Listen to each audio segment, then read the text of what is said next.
Bonjour et bienvenue sur la chaîne Maths et Jeux. Dans cette vidéo, nous allons réaliser cette construction dans Scratch. On commence déjà par l'analyser. Il y a un grand rectangle et à l'intérieur de ce rectangle, il y a 4 petits rectangles construits les uns à la suite des autres. Le programme est déjà préparé. Ce programme reprend les briques des blocs reprendre au début, grand rectangle, petit rectangle, que tu vas devoir définir. Le bloc reprendre au début est déjà construit. Et à l'intérieur de ce programme, il y a des instructions à compléter. Commençons par construire ensemble le grand rectangle. L'indication pour ce bloc est la suivante. Créer un bloc qui permet de dessiner un rectangle en partant du sommet en haut à gauche. On avance d'abord de la largeur 160 pas, puis de la longueur 200 pas. Donc, comme on part du sommet en haut à gauche, on commence par avancer de 160 pas et on tourne sur la droite de 90 degrés. Je vais ajouter un contrôle 0,2 secondes. Puis, on avance de la longueur donc de 200 pas. Et on tourne de 90 degrés, toujours sur la droite. On va répéter ces opérations 2 fois de suite.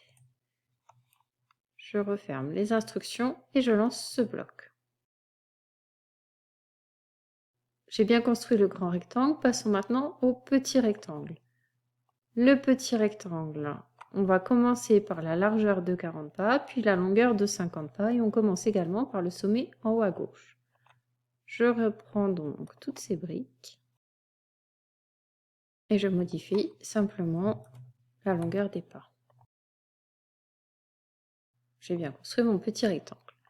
Maintenant, voyons le programme principal. On reprend le bloc reprendre au début qui va nous positionner ici et qui va effacer les précédents tracés et remettre le personnage à cette position orientée vers la droite. Ensuite, on trace le grand rectangle. Donc déjà, je peux visualiser cette partie. Puis, je vais répéter 4 fois. Alors, il y a une modification de la couleur du stylo pour faire joli. Mais je vais répéter 4 fois le bloc petit rectangle. Je relève le stylo.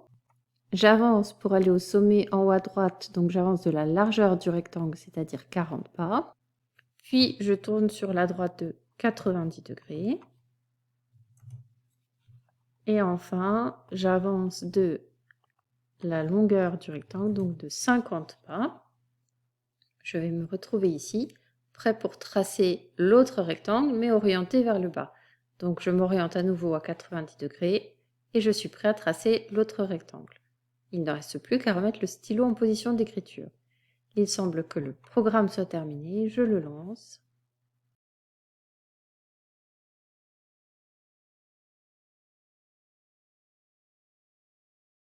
C'est la fin de ce tuto, merci de l'avoir suivi et à bientôt pour une prochaine vidéo.